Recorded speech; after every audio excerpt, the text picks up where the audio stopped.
So it was the winter of 2002. I was a young academic, newly married, and my wife was pregnant with my first son, who's watching us now live from Purdue. Hi.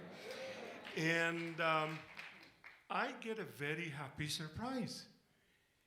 I am invited to teach in the summer of 2002, a few months after the September 11th events, in Middlebury College, one of the liberal arts colleges of the United States, first degree. And it's in this safe state. It's in the state of Vermont. You cannot go greener. That's where Bernie Sanders grew up. Okay. And what made this pleasant surprise even happier was that the two most favorite human beings on earth decided to join me on that trip. Two of the best female university professors you can ever find in your life. And they were my best friends. Even more fun, they decided to bring their young children with them. We spent the winter and the spring planning for shopping for the children, including my newborn, and shopping for us, going on trips, reading with the children, doing all kinds of activities with the adult group and with the young group, and it was going to be a busy and a happy summer. Fast forward, we arrive to Middlebury College. It's in the practically the middle of nowhere. It's a small village with a church, Baskin-Robbins, and a bar/cafe besides the college. The university gives us amazing faculty housing with a wide enough kitchen, which we tried to use. It had an electric range. We tried to use the range, didn't work. Plug out, plug in, doesn't work. So I designate myself range ambassador, send emails to the university. Hey guys, our range isn't working. I get a very quick, short response. Nope, it is working. Try again. We checked everything before you guys were let in the housing. So I believe them. I check in, check again, doesn't work. I send another email to which I get no response but an attachment with user manual, with pictures. Okay. I follow the instructions, look at the pictures, doesn't work. So interesting third email, to which I get a very, very suppressed, angry tone with this statement. We know that different people from different cultures may have different kitchen appliances. So it might be worth your while to ask for training. So that email, for a reason, didn't sit well in my stomach. I did not know why in the beginning. You know, I come from Egypt, and in Egypt we do not have these assumptions. So we ask for a training. Thursday evening comes this young gentleman who looks like a CEO more than a maintenance guy, and puts us, three of us, around the range and starts to explain the difference between gas ranges and electric ranges. Both my mother had for years. And of course, needless to say, my wife. So we listen, and then he starts to explain that he will do the training this way. He will turn the knob of the first burner. It will shine bright red, and that means it's working. And then each one of us will do the same. And we do it, he will do it backwards. It will not shine red anymore. It means it's off. And each of us will do the same in our respective burners. And that concludes the training. So, the gentleman proceeds to turn the knob. The thing doesn't shine red. Tries again, doesn't shine red. Tries every other burner, and it doesn't shine red. And then he looks at me and says, yeah, you might be right after all. Bingo, I say. It needs a maintenance guy from your end over the word of a PhD from Europe, right? My PhD feelings hurt right now. Okay, a few hours later, and it was Thursday night, practically night.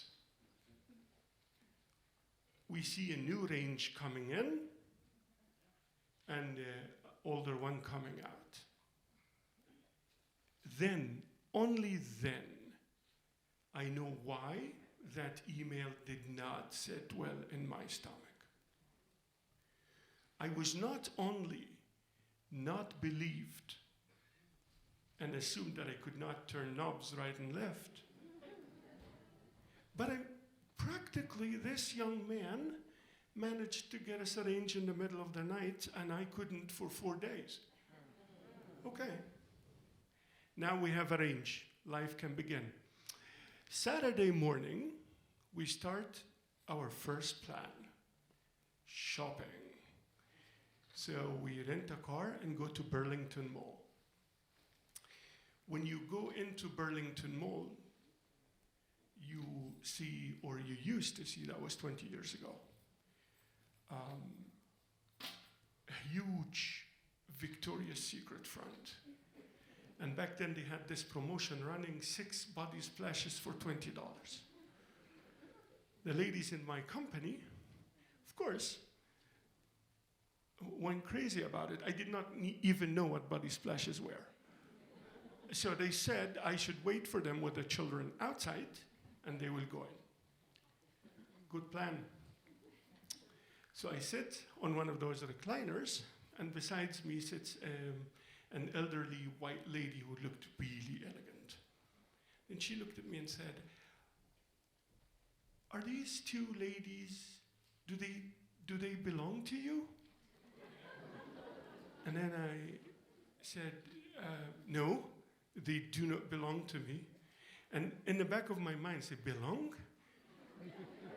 Like, yeah, English is not my native language, but do you use that word? Okay. And then she asked, okay, so they are not with you in any way? I said, no, we are together. We are together in the mall. She said, yeah. I saw you guys together. Can I ask you a question? She said, and she said, of course. Why do you allow one of them to wear the veil and the other not? I said, first, I did not allow. I have no ability to allow or not. Second, honestly, I do not know why one is wearing and one is not. And in our part of the world, you do not ask about these things. Right? So she said, okay, can I ask her? Yeah, of course. Go ahead, ask her. So, and then she asks, does she have your permission to talk to me? Who am I to give permission? I said, and then I thought to myself, this is an interesting old lady. So the interesting old lady goes into Victoria's Secret. Okay, let me tell you just a quick hint about the one who is the veil. Her name is Azza. And Azza has a pale complexion and blue eyes, and when Azza gets upset or agitated or even excited for any reason, her face turns crimson red. So a few minutes afterwards, I see a pair of blue eyes coming towards me, followed by a red desk. So she must have talked to the lady. And then she comes towards me, me and in a very, very suppressed, angry voice says, "Who are you to tell anybody that I have permission to talk to them?" I explained that I did not give permission, and I would not dare to give permission. And I told her what happened, and then she surprises me with the most bizarre tale. She tells me that the lady approaches her and asks her about the veil, and if I forced her to wear the veil, and if I coerced her in any way. And if that's the case, you know, the police can protect her from me. There are programs for women in domestic abuse. Okay. At this moment, I begin to feel, okay, this can turn really ugly really quickly. So and back then, I did not realize the difference between mall security and police officers. You know, September the 11th and all that good stuff, there were plenty of mall security guys in the mall. To me, they were police officers, right? So I suggested we should probably leave. This is not going to turn out really safe. Then we extract our third colleague from inside and go home. We call it a day. On our way home, I'm carrying the Victoria's Secret bags for both ladies. And we were walking and discussing what has just happened when a colleague from the German school, a young man, approaches and exchanges small talk. How are you guys doing? How are you coping to small town? Did you find everything all right? Muhammad, would you like to sit down with me for a drink in the evening? And I say, sure, yeah, let's do it. So comes the evening, we go to this Mr. Ups, the only cafe / bar / restaurant, and other things. So when you go to that place, it's a few tables, and we sit together, exchange small talk, and then he says, you know, Muhammad, in this country, marrying more than one woman is called polygamy. And polygamy is illegal. I know in some parts of the world, especially in the third world, where human beings are not equal, polygamy is legal. And you say, yeah, great to know, but why are you telling me that? He says, because you are with your two wives, and you are doing everything with them in public, and you just seem to be oblivious about this fact. I say, yes, I am married, but not to these two ladies. Well, it would be an accomplishment to marry these two ladies consecutively or concurrently, but this is not the case. Right? You would be a Superman. Those are not. Those are special people. So, and then he says, yeah, I just wanted to draw your attention. So it just occurred to me, I should probably ask him, what makes you, so don't you do the same with your female colleagues?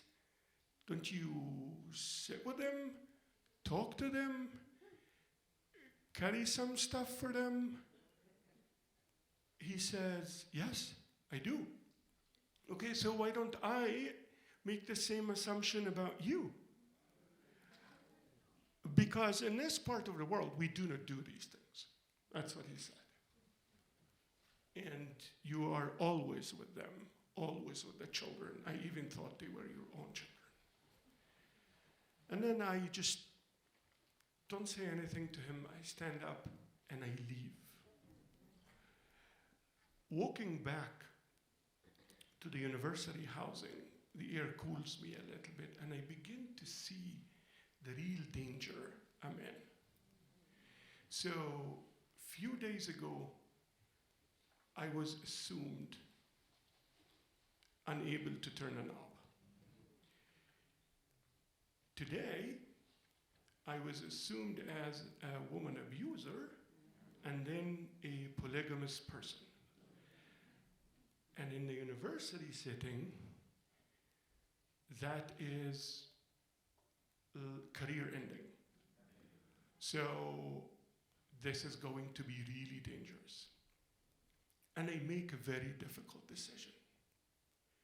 All the plans we made in Egypt before we come are scrapped. I'm not doing anything with the children, and I'm not doing anything with the most two beloved human beings to me on earth. It's safer for them, safer for me. And I went into my room, called it a night, and from that moment on, I ate on my own. I did not go on outings with them. I did not do anything with the children. A few days later, Azza comes and knocks on my door, lets herself in, and asks for a reason. I had to give her a reason, but I decided to invent one. I told her that one of my articles shifted deadlines. Now I have to sit down and do it. She looked around in my room. She didn't find a laptop. She made me very well aware that I am lying. But if I do not want to fulfill my promises to them adults, that's fine. But the children cannot look at me as a promise breaker. But I continued breaking my promises. The whole summer passed like this. It was a miserable summer for me. Until the last day when we went to the airport to fly back home. We had plans and we made earlier bookings to stop in Morocco for a week. The moment we hit the airport grounds, the old Muhammad turned back in. I started talking to people, making jokes, trying to talk to the children who went into very tight shells with me. So they all tried to talk, to be pleasant, but they always looked at me strange. Life went on. Nora, the one who was not veiled, passed a few years ago. She passed without me telling them what happened. A few weeks ago, though, one of my colleagues in the university where I work now gave me one of those comments like the secretary from the Middlebury College and started to explain to me how university works. So I remembered that whole set of events and my feelings around the summer. And there was, for a reason, Azza was following that conversation on Facebook. And she called me and asked what has happened. And I explained to her. I told her the story. And of course, the mama bear she was. She said, I am stupid. I could have told her what was going on and she could have taken care of it. Well, maybe. Maybe not. But I was young and I was overprotective and I loved them. And I hated for them to get one of those comments that I got. I loved them so much, even too much to tell them what was going on. And that's why love hurts. Thank you.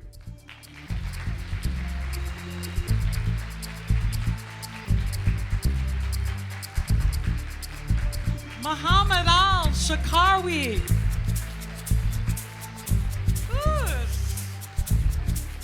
Living in America.